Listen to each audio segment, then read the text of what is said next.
Olá, eu sou a Fernanda Trisotto e esse é o Perfila, podcast da Gazeta do Povo. Eu estou aqui em Brasília, de onde todas as semanas vou comandar o nosso podcast junto com a Cristina Ceciuc em Curitiba. Tudo bem, Cris? Tudo bom, Fer? Oi para você que nos acompanha mais uma vez. A ideia do Perfila é contar para você a cada episódio a história de uma personagem da semana. Quem apareceu mais e por quê? A gente vai trazer informação e opinião sobre o que está acontecendo no noticiário relacionado a essa personagem e por que você deve ficar de olho nisso, tudo bem? Meu pai não é uma máquina que as pessoas pensam. É uma pessoa extremamente sensível. Vereador pelo Rio de Janeiro, Carlos Bolsonaro, o filho 02 do presidente, como o próprio Bolsonaro o chama, parece que não deixou a função de estrategista das redes sociais da família. Sem trava nos dedos, tuita tanto que acaba respingando no governo do pai. Lembrando que a gravação desse programa foi feita no dia 12 de setembro. Agora, vem conhecer mais sobre a personagem da semana.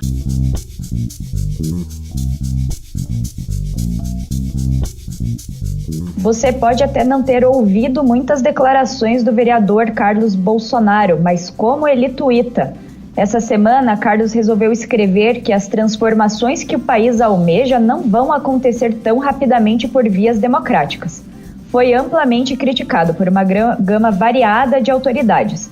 O pai, em recuperação de uma nova cirurgia, não falou nada. O irmão caçula o defendeu.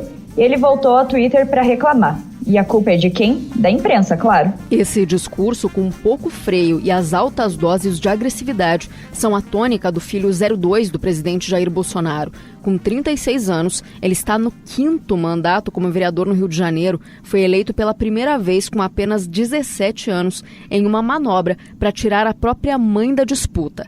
Apesar do cargo eletivo, ele tem outra função cativa. É o estrategista das redes sociais do clã. É por lá que solta declarações polêmicas, começa o processo de fritura de integrantes do governo e arruma briga até com aliados. Mas esse papel não se resume à atuação do próprio Carlos nas redes.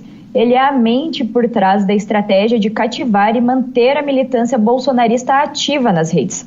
Esse processo se intensificou na eleição presidencial. O Carlos se licenciou da Câmara do Rio para comandar as redes do pai e deu certo. Vídeos, memes e lives mantiveram acesa a chama do eleitorado de um candidato que praticamente não pôde ir às ruas para fazer campanha por causa do ataque à faca sofrido no começo desse périplo. Muito apegado ao pai, o vereador pediu licença do cargo para ficar próximo ao presidente que está internado em São Paulo, mas as arrobas seguem bem ativas, inclusive a do presidente. Teve até complemento de demissão publicado. Apesar de influenciar tanto as comunicações do Planalto, Carlos agora tem que lidar com uma outra questão no próprio quintal. Está sendo investigado em 2 procedimentos do Ministério Público do Rio de Janeiro por suspeitas de ter mantido funcionários fantasmas no gabinete. Seria um hábito de família? E para falar do Carlos Bolsonaro, além da Cris, também temos no estúdio em Curitiba a repórter de República, Júlia Fontes. Oi, Júlia. Oi, Fer, Cris, todo mundo que nos escuta. Gurias, o filho 02 fala pouco, entre aspas, A gente teve bastante dificuldade de encontrar vídeos e áudios com declarações dele, mas como ele tuita. Esse tipo de declaração que ele dá, assim, muitas vezes também são os posts incompreensíveis, né? Que você nem consegue entender o que ele tá querendo dizer. Mas em outros causa um transtorno enorme, tipo esse aí, dessa semana que vocês citaram na introdução, né?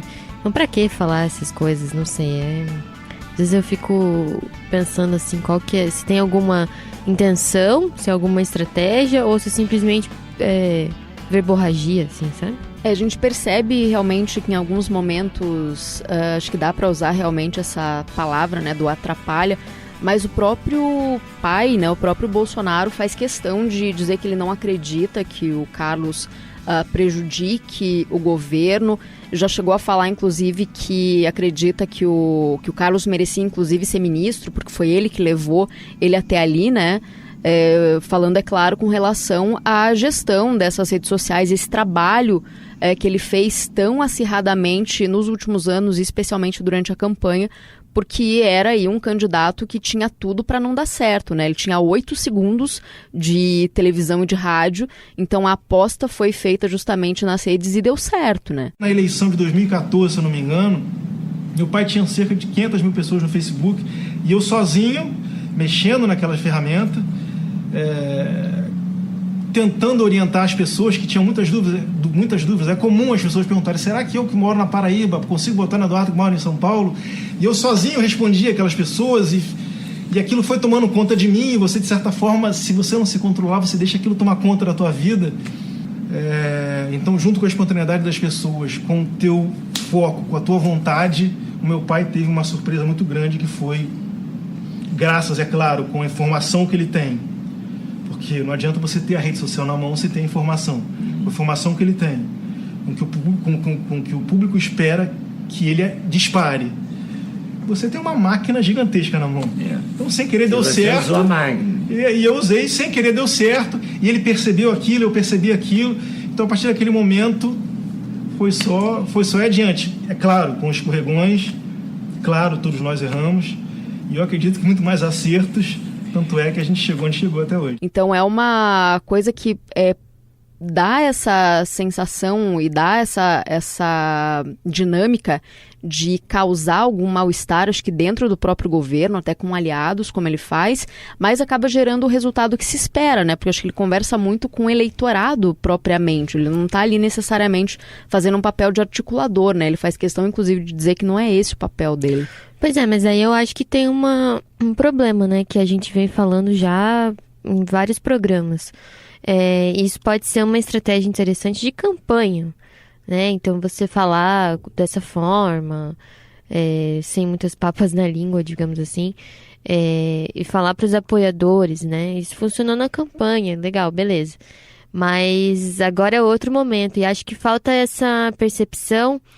Até é curioso, no perfil dele, lá na bio dele no Twitter, tem assim: vereador pela Câmara do Rio e posso opinar sobre o que quiser. É tipo uma coisa assim, porque tem... Ainda posso, né? Porque tem muita gente que fala assim, do tipo, o que ele tá falando? Você é apenas um vereador, sabe? Tem muita gente que critica assim, né? Dizendo as opiniões dele. Ele se defende dizendo: não, eu posso, como qualquer pessoa, falar sobre o que eu quiser. Mas o ponto é que ele não é qualquer pessoa. Ele é filho do presidente, né? Então, o peso das coisas que ele fala é grande. E acho que, não sei se existe essa percepção, ou se justamente eles têm essa percepção e se utilizam disso. É uma coisa meio complicada de entender, assim. Mas eu acho que muitas vezes atrapalha mais do que ajuda. Tem liberdade, e às vezes eu brinco com ele, né, pai? Olha só, se 10% das besteiras que eu falo pra você ouvir, eu tô satisfeito. Ele fala: 5 tá bom, tá aí, cala tua boca, pô. Eu tava lendo um perfil dele na BBC, que entrevistou alguns colegas vereadores lá do Rio, e eles falavam justamente isso, que ele era uma pessoa extremamente discreta, quase não falava e tal. E aí nas redes sociais esse, assim, tuitando o tempo todo. Então, talvez isso tenha a ver com a estratégia, né, que deu certo na campanha, Cris? Eu acho que sim, porque ele apareceu, né, na campanha, ainda antes da campanha, como essa figura que realmente levou a condução, né, a gestão das redes sociais do Bolsonaro. No finalzinho do ano passado, até se falou que ele ficaria distante daquilo a partir de então, mas houve episódios que deixaram claro que ele continua administrando, né, as redes sociais do pai, postagens que apareceram, que eram relacionadas à Câmara do Rio de Janeiro, que apareceram primeiro no Facebook ou no Twitter do Bolsonaro, que logo depois foram apagados e apareceram no arroba do Carlos. Então é perceptível que sim, ele tem acesso, e o Bolsonaro já falou que há sim outras pessoas que têm acesso, são pessoas da confiança dele, mas realmente ele tem um trânsito muito fácil ali, e é realmente a plataforma que ele usa para se comunicar e que ele fez funcionar durante a própria campanha, né? Era um candidato que tinha tudo para dar errado, porque ele tinha 8 segundos de campanha de rádio e TV, e foi o que a gente sabe que a campanha tradicional era Sim. o que fazia muito funcionar as campanhas eleitorais, e não, ele provou que acabou isso, né? Agora, a partir de agora para frente, a gente vai ter um outro tipo de construção, e foi o que ele conseguiu fazer funcionar. E digo ele, personalizo isso na figura do Carlos, porque estava muito claro desde sempre que era ele que fazia essa gestão, né? Eu só queria falar um negócio ali, que como a Cris pontuou, que ele também continua atuante nas redes do pai, né? Que vale lembrar o episódio ali de abril desse ano, que rolou toda aquela confusão com o vídeo do Olavo de Carvalho atacando o Hamilton Mourão, foi postado no perfil do presidente, né, no YouTube e tal. De repente sumiu e o Carlos confiscou a senha do Twitter do pai, né? Ele mudou a senha e o pai ficou sem acesso. É uma e daí maturidade, não conseguia fazer né? as pazes com o filho, então ficou lá uns 4 dias que o Bolsonaro não postou nada porque ele não tinha acesso à própria senha, né? É uma relação assim, olha, super adulta, né? Mas uma coisa engraçada que eu ia comentar, na verdade, um primeiro ponto, né? No perfil lá do Carlos no Twitter, a descrição é assim: vereador da cidade do Rio de Janeiro, entre parênteses, ainda podendo opinar sobre o que achar pertinente. E aí, por que isso, né? Ele vinha sofrendo muitas críticas por opinar sobre tudo, e muita gente falando, você é um vereador, assim, o que você sabe sobre isso e tal, criticando, né, o fato de que ele é filho do presidente, mas o cargo que ele ocupa, de fato, é de vereador na cidade do Rio de Janeiro. E então ele coloca isso, posso opinar sobre o que eu achar pertinente, e de fato pode, né, liberdade de expressão. Aberto ao diálogo, mas eu tenho minhas ressalvas quanto a algumas coisas, eu acho que eu tenho direito a isso. Senão a gente não vive numa democracia.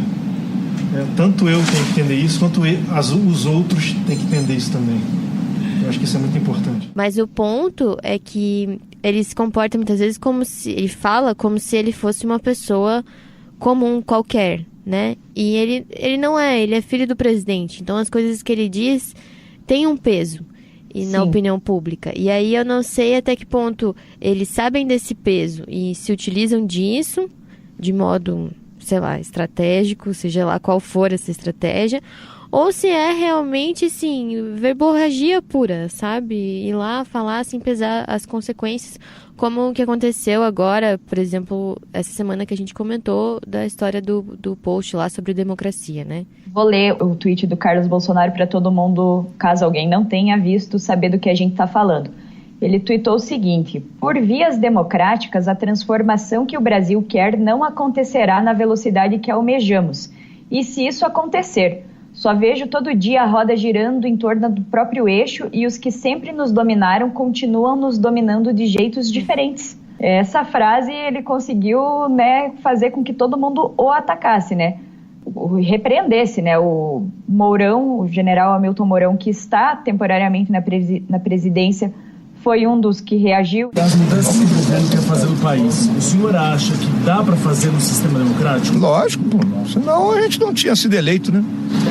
Em relação às declarações do Carlos Bolsonaro, vocês perguntem para ele, né? Ele disse exatamente o contrário disso que o senhor falou. Então esse é o problema dele, pergunta para ele. O senhor acha que a democracia é importante, tem que ser mantida no país? Fundamental, são pilares da civilização ocidental. Vou repetir para você: pacto de gerações, democracia, capitalismo e sociedade civil forte. Sem isso, a civilização ocidental não existe. Mesmo para aprovar medidas mais rápido, não interessa. A democracia Temos que negociar com a rapaziada do outro lado ali da praça. É assim que funciona, com clareza, determinação e muita paciência. Embora ele tenha feito mais uma defesa à democracia e não tenha falado sobre o Carlos, porque os dois já tiveram atritos bem sérios no começo do ano, mas o Davi Alcolumbre... Uma manifestação ou outra em relação a esse enfraquecimento tem, da minha parte, o meu desprezo.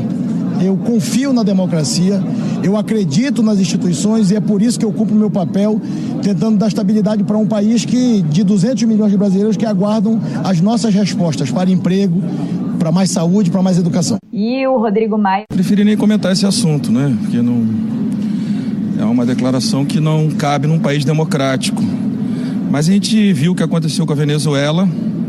É isso que deu a pressa da Venezuela sem um sistema democrático. O Brasil não vai crescer 2,5, vamos ter mais desempregado, mais fome, mais pobreza. E a conta das nossas frases, quem paga é o povo mais pobre. É isso que a gente tem que tomar cuidado. Presidentes do Senado e da Câmara dos Deputados fizeram uma reprimenda mais veemente sobre o que ele falou. E com razão, né? O Carlos Bolsonaro depois foi dizer que isso era uma explicação para quem reclama que o governo tem demorado a dar resultados, mas ficou esquisito, né? E não adianta ele ficar também sempre ladrando contra a imprensa, porque daí é a desculpa perfeita, né? Falei alguma coisa, fui mal interpretado, a culpa é da imprensa. E eu acho até assim, do ponto de vista da cobertura jornalística, mas é uma coisa complicada de lidar. Porque assim, às vezes as coisas que ele posta não fazem sentido. Tem conteúdos lá que você não consegue tirar um significado, assim. Então, até ele tava postando em código Morse esses tempos, né? Então assim... mas por outro lado, ou não fazem sentido desse jeito que eu falei, né, de que as frases não fazem sentido, ou são declarações que, assim, um pouco descoladas da realidade, né, essa coisa de muita teoria da conspiração, assim, né, o sistema e não sei o quê, mas daí a imprensa, assim, ele é filho do presidente, então até que ponto ignora... Ou tem que falar porque ele é filho do presidente, sabe? Eu acho que há uma dificuldade aí de relação, até ele sempre foi avesso à imprensa, pelo que se tem, né, nas próprias biografias dele, em perfis que foram construídos, se fala muito isso, né, que ele sempre foi avesso à mídia tradicional. Então, se você não consegue, de fato, ter o acesso a essa pessoa, onde você vai conseguir saber das opiniões dele vai ser justamente na rede social, onde ele coloca muita coisa... talvez aí, acho que nesse tom conspiratório que você coloca, Júlia, frases assim, ele escreve tal coisa, isso todo mundo sabe, entende o que eu quero dizer. Tipo, mas o que você quer dizer? Porque não chega a falar, ele parece que está conversando justamente num círculo ali, Sim. Numa roda já dos próprios eleitores, de pessoas que já têm essa percepção dele, mas realmente quando ele trata desses assuntos e como surgindo essa figura tão próxima do presidente e que acaba produzindo realmente efeitos ali relacionados ao Círculo do Planalto, é difícil ignorar essa figura, né? Sim. Não, eu procurei um exemplo aqui no Twitter dele, dessa coisa da teoria da conspiração. E é bem sintomático, assim, né? Diz assim o post: a escória cria diariamente narrativas para tentar impedir o Brasil de crescer e favorecer os bandidos de sempre. Estes porcarias não devem pôr medo em ninguém, pois não passam de frangas. Quando confrontadas pela população, se borram. Jamais esqueçam que vocês têm o poder. Então, assim, essa coisa de criação de narrativas, como se houvesse sempre alguém tentando sabotar o governo, ou pessoas mal intencionadas que criam situações, sabe essa coisa da conspiração, assim? Isso é uma coisa constante, né, nos tweets dele. Mas tem uma coisa que eu acho que é bem importante também, de um modo, apesar de isso não ecoar necessariamente lá em cima, lá no Planalto, nos círculos do governo, a narrativa tem um papel super importante, principalmente na opinião pública, vai movimentar muita coisa ainda. Então, esse papel que ele continua fazendo de lidar ali realmente com o eleitorado, seguindo nessa lógica de campanha, eu acho que faz sentido, porque a narrativa pega as pessoas. Que é uma coisa que a gente já comentou em outros programas, é que o governo às vezes esquece que agora é governo, né? Eles continuam eternamente em campanha. E aquilo que eu falei no começo, que a gente teve até dificuldade em encontrar algumas sonoras do Carlos Bolsonaro falando, também tem muito a ver com o que a Cris comentou mais cedo, de ele ser avesso a jornalistas. E tem uma entrevista que ele deu para Leda Nagli no canal do YouTube dela, em que depois ele até falou que estava concedendo a entrevista porque era para ela, porque se fosse para outra pessoa, possivelmente ele não falaria. E ele explica ali como a relação dele com redes sociais foi crescendo, em especial a partir de 2014, da interação com o público e tal. E ele continua bem ativo nesse papel, embora ele não goste ele fique brabo, que ele não influencia nada, ele costuma dizer. Mas sim, ele influencia na medida que ele é filho do presidente, o filho mais próximo. Ele mesmo dá declarações ali sobre a proximidade, sobre as coisas que ele fala nessa entrevista da Leda, ele também fala, se meu pai me ouvisse um pouquinho das coisas que eu falo para ele e tal. Eles têm uma relação bem curiosa, né? Quando é que você começou a acreditar que ele seria presidente? Leda, vou ser sincero com você, eu não falo o nome do meu pai, antes de mais nada, tô falando aqui meu nome. Claro. Eu jamais achei que isso pudesse acontecer. Nunca? Eu nunca achei que isso pudesse acontecer. Meu pai jamais teve esses planos que pudessem ser explicitados para a gente. Ele poderia ter isso na inconsciência, mas ele, a partir do momento, há cerca de 6, 7 anos atrás, ele sentiu que, diante da desordem que o país estava, ele sentiu que poderia se encaixar dentro desse contexto e começou a trabalhar mentalmente para que isso fisicamente pudesse se tornar uma realidade. E também assim, ele pode não ter um cargo, né, no governo e tal, mas ele tem essa questão emocional mesmo, né, e tem toda uma história ali, né, do Bolsonaro com esse filho em específico, né, porque o Carlos Bolsonaro concorreu a vereador contra a própria mãe por um pedido... 17 anos. Com 17 anos, por um pedido do pai, assim, né. Teve 2 mandatos de vereadora. Depois você concorreu com ela, é isso? Concorri com ela em 2000 para 2001, onde nós tivemos um pequeno problema familiar, sim, confesso para a senhora, porque não é simples ela ser uma dona de casa. Ela obteve depois 2 mandatos de vereadora e num processo de separação com meu pai. O meu pai teria que continuar com o seu apoio político aqui no Rio de Janeiro. E ela se separando do meu pai, perdendo esse apoio político, ela não entendeu a época que ele necessitava disso. Ela achava que teria condições de manter o seu mandato adiante. Concorreu junto comigo. Ela teve cerca de 5 mil votos, eu tive 16 mil votos apoiado pelo meu pai. Mas passado aquele período eleitoral, eu falei, mãe, vem cá. Mãe é mãe, né? Mãe, vem cá. Então, hoje, minha mãe é minha segunda namorada. E era um adolescente, né? Só 3 anos depois de uma sonora que a gente vai colocar aí, dele falando de ter recebido uma moeda falsa no ônibus. Então, no ônibus do estudante Carlos. E a Polícia Federal investiga a falsificação de moedas de R$1. A moeda de R$1 falsa tem textura diferente. O número é quase ilegível. Esta foi repassada ao estudante Carlos Nantes Bolsonaro, de 14 anos. Ele recebeu a moeda no ônibus. Entrei no ônibus, dei R$5 pro trocador. E o trocador me deu o troco em moedas. Eu tava contando troco e reparei que tinha uma moeda diferente. O estudante prestou depoimento na sede da Polícia Federal no centro. Então, né, imagine, um adolescente de 17 anos tem que concorrer numa eleição contra a própria mãe, por um pedido do pai.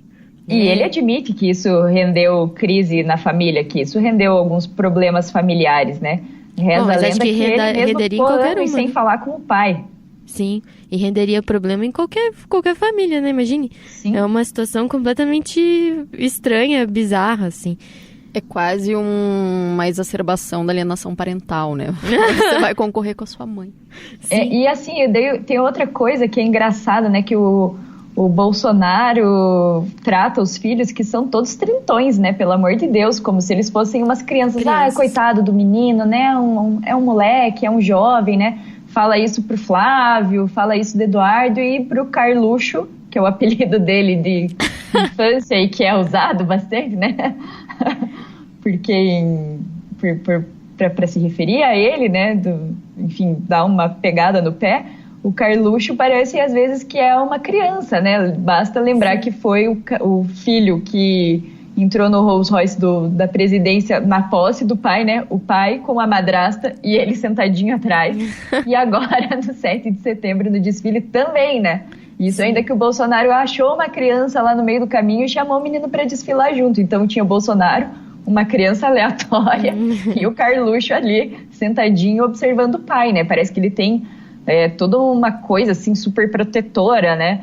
Que ele tá ali para defender o pai, que ninguém vai fazer nenhum mal contra o pai. E acho que depois do episódio da facada também, né? Sim. Depois que isso aconteceu...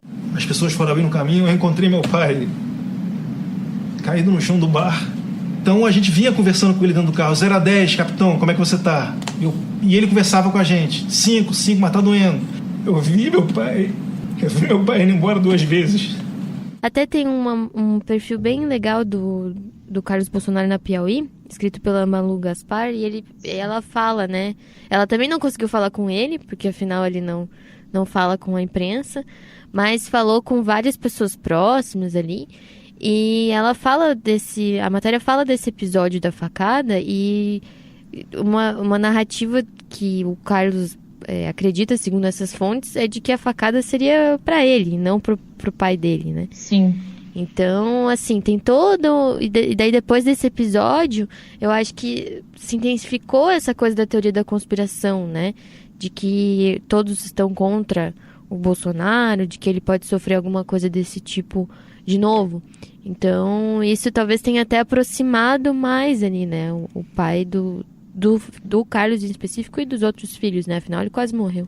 Acho que esse posicionamento tem um eco muito forte também no procedimento dele de lidar mesmo com os próprios aliados, né? Ele faz uma distinção muito forte em dados momentos de quem é amigo e quem é inimigo, e que tem pessoas dentro do próprio governo que não necessariamente estão perto. Agora, com o poder, é preciso observar mais isso. Uhum. Então, ele faz muito essa dicotomia muito fortemente, o que, inclusive, motivou vários episódios, né? Como a Fer mesmo mencionou, em trocas de farpa com o próprio Mourão, com o Rodrigo Maia. Ele demitiu o Bebiano.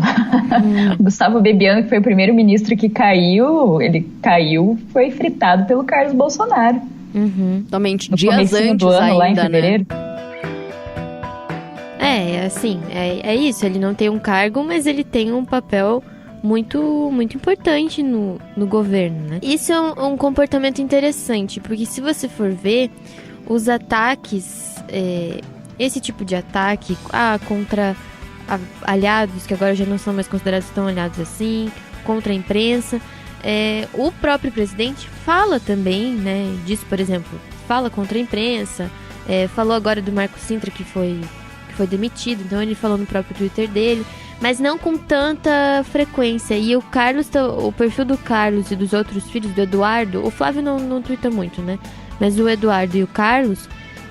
eles são canais para fazer esses ataques sem que o presidente o faça, né?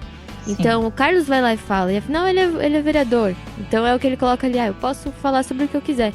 E aí ele fala, ok, ele não é o presidente, mas ele é filho do presidente. Então, assim, é como se ele fosse, talvez, até às vezes um veículo para disseminar ali narrativas que o próprio governo quer que peguem, talvez. Sim, eu acho que sim. E essa última tweetada ali sobre o Marco Sintra, vale ressaltar que o Bolsonaro estava internado, né, recuperando de uma outra cirurgia que ele precisou fazer ali para correção de uma hérnia no intestino, ainda por causa das outras operações que ele passou pela facada, que ele recebeu em setembro do ano passado. E o Carlos Bolsonaro pediu licença do cargo de vereador para ficar acompanhando o pai na recuperação, né? Então a gente sabe da onde que estão vindo esses tweets aí, né? Que o Bolsonaro tá de licença, tá afastado, tá em recuperação médica, né? Isso é uma outra questão, né? Esse conflito de interesses, porque assim, a gente sabe que na campanha o gabinete do Carlos Bolsonaro na Câmara de Vereadores foi usado como QG da campanha, digamos assim. Sim. E é um gabinete de um representante eleito, é um lugar público, né? O gabinete dele não tem essa finalidade. Então, tem esse ponto, né? E agora também, como vocês falaram bem na introdução, estão aparecendo aí denúncias de funcionários fantasmas no gabinete do Carlos, né? E que já tem outras questões envolvendo um outro filho do Bolsonaro, né? O Flávio. Também funcionários no gabinete do próprio Bolsonaro, quando era deputado federal. Então, e assim, é aquela prática a mais antiga, tradicional, por corrupção possível, né? Que é mais velha política. Mais velha não tem, né? Que é pegar o salário, ter funcionário fantasma e pegar o salário. Ou dizer para o funcionário devolver uma parte do salário, a chamada rachadinha, né? Então, assim, é uma pessoa que fica falando tanto ali do sistema e não sei o quê, mas parece que ele tinha práticas meio semelhantes, né? Lembrando que ainda está sendo investigado, mas... Claro. E só uma coisa, uma curiosidade ali, como a gente estava falando sobre o gabinete dele ser um QG do pai, né? A página dele de vereador no site da Câmara do Rio, ela é bem curiosa, né? Que ele conta ali que ele foi eleito o vereador aos 17 anos, o mais jovem, depois ele estudou, né? Como ele entrou na vida política com 18 anos, ele foi fazer faculdade durante o mandato lá e tal. E aí ele tem uma parte aqui que eu acho bem interessante. Carlos Bolsonaro considera os maiores problemas da cidade do Rio de Janeiro a miséria e a violência. Para combatê-las, ele acredita que seja necessária uma política de controle de natalidade e redução da maioridade penal. Propostas apresentadas por seu pai em Brasília. Ou seja, ele é uma filial do pai no Rio, né? Ele é o braço do pai. O pai estava sendo deputado, agora é o presidente, mas ele mantém ali a proximidade com o eleitor carioca, que é o curral eleitoral dele. E foi justamente assim que ele conseguiu ser eleito, né? Foi assim que ele tirou a vaga da mãe, que já tinha, né? Foi eleita também por causa do apoio do ex-marido, então, né? Marido e depois ex-marido, e assim que continua, né? Justamente essa franquia Bolsonaro. Só lembrando que a gente mencionou as investigações, né? O Flávio nega que tenha havido alguma irregularidade. O Carlos, até onde eu sei, não se pronunciou sobre esse caso, mas provavelmente também nega que tenha tido esse tipo de prática no gabinete dele. Não, e ele daí costuma realmente também atacar a imprensa, mas é um procedimento, né? Tá sendo investigado? Tá. Não quer dizer nada, ninguém está acusando ele de ser culpado ou não. As pessoas meramente estão relatando o que está acontecendo. Sim. Você não pode ocultar que existe uma investigação em andamento. E também, assim, essas investigações foram originadas a partir de reportagens que saíram na imprensa, né? Então, a Época fez uma matéria em junho mostrando que o Carlos teria, então, empregado os parentes da ex-mulher do Bolsonaro, que era madrasta dele, né? A mãe do Jair Renan. E eles procuraram essas pessoas, né, que disseram que nunca tinham ido à Câmara de Vereadores. Também pegaram os registros de crachás, né, via lei de acesso à informação. Então pediram para a Câmara essas informações e constataram que esses funcionários nunca fizeram crachá na Câmara Municipal do Rio de Janeiro. E para entrar na Câmara você precisa ter o crachá. Então, assim, tem todo um contexto aí. Claro, ele tem o direito à defesa, mas existem suspeitas, né? Então, a gente falou demais aqui já do Carluxo. Eu vou me autocortar agora para mudar um pouco de tema e a gente vai ouvir uma frase dessa semana sobre a CPMF. Vem com a gente no Abre Aspas. Quando ela existia, eu voltei para acabar com ela. Então, na minha biografia política, eu sempre trabalhei contrário à elevação de impostos, de tributo na vida das pessoas. Os brasileiros já pagam muitas contribuições, impostos, encargos, e a minha biografia está aí. Quando eu tive a oportunidade de votar para acabar com a CPMF, eu votei para acabar. Lógico que, naturalmente, eu escuto alguns setores do governo se manifestarem em relação à criação dessa nova contribuição ou desse novo imposto.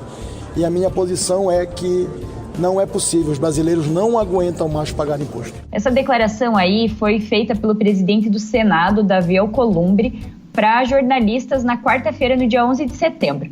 A reforma tributária deve deslanchar como a próxima grande mudança a ser empreendida no país, mas a gente não sabe qual iniciativa que vai ganhar mais apoio, né? Se é a da Câmara, do Senado ou a famigerada proposta do governo federal que ninguém nunca viu, porque eles não apresentam, apesar de estarem prometendo há tempos, e que envolveria a criação de um tributo nos moldes da CPMF, mas a sigla maldita derrubou ontem o secretário da Receita Federal, Marcos Cintra, que já estava algumas semanas ali se segurando no cargo e, pelo jeito, é assunto maldito no governo, né, meninas? Sim, e só ressaltando, né, que eu falei do Marcos Cintra que ele ia ser demitido, então vamos registrar.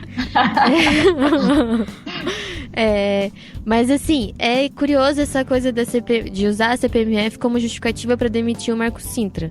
Porque, assim, o Marcos Cintra é a vida inteira um defensor desse tipo de imposto. Ele é um obcecado por isso. Então, se o governo achava isso tão absurdo, primeiro, por que ele estava lá, né? Então, esse é o primeiro questionamento. Aí, outra coisa assim, o próprio Paulo Guedes já defendeu a CPMF, né? Ele defendeu essa semana mesmo em entrevista ao Valor, dizendo que era um imposto feio, chato, mas que arrecadava bastante e que é isso que o governo quer no fim, né? O dinheiro. Então, assim... eu ia falar isso, subindo na hierarquia, né, não fica só no Cintra, né, o Guedes também defende esse tipo de tributação sobre movimentação financeira, já falou em outras oportunidades, né, de uma criação dessa, não adiantou o Bolsonaro já dizer ele em outras oportunidades, tem muitos assuntos que ele continua levando à pauta, então acho que isso ainda vai longe, essa discussão, a gente vai ficar assistindo comendo pipoca. Vamos ver, né, o que nos aguarda nas próximas semanas. E a gente está chegando na reta final da 8ª edição do Perfila. Eu vou lembrar das nossas apostas da semana passada. A gente falou do Sérgio Moro e da Raquel Dodge. E eu e a Cris mandamos muito bem aí na Raquel Dodge. Finalmente escolheram o substituto dela para a PGR.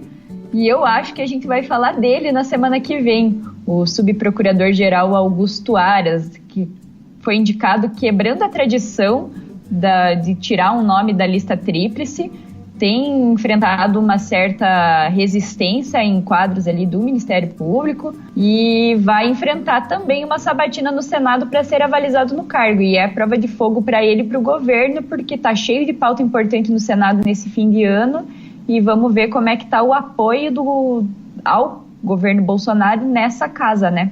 O que vocês acham, gurias?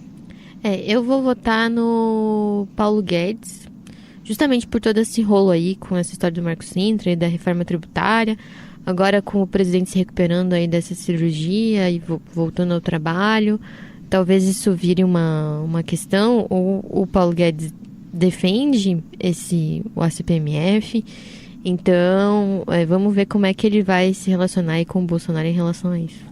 Já eu não sei se vale nessa nossa brincadeira figurinha repetida, mas eu vou repetir. Algumas semanas atrás eu falei sobre o Alcolumbre, que a gente inclusive falou sobre ele agora há pouquinho. Eu acredito que ele vai ser uma figura que vai aparecer bastante. A gente ouviu aí, ele está botando as asinhas de fora. Ele não é esse cara que fala e foi lá, falou para jornalistas do próprio Senado, né? Falou com a imprensa do próprio Congresso. Então ele está começando, eu acho, a querer aparecer e surfar uma onda parecida com a que o Rodrigo Maia surfou lá na Câmara. A minha aposta vai nele, se não para a próxima semana, para o futuro próximo. Meninas, obrigada por participarem aí de mais uma edição do Perfila. Obrigada, até a próxima. Valeu, Fer. Essa foi a edição de número 8 do Perfila, podcast da Gazeta do Povo. O Perfila é o nosso podcast semanal que reúne as equipes da Gazeta do Povo de Curitiba e de Brasília. Eu sou a Fernanda Trisotto e esse episódio teve produção minha e do Márcio Miranda.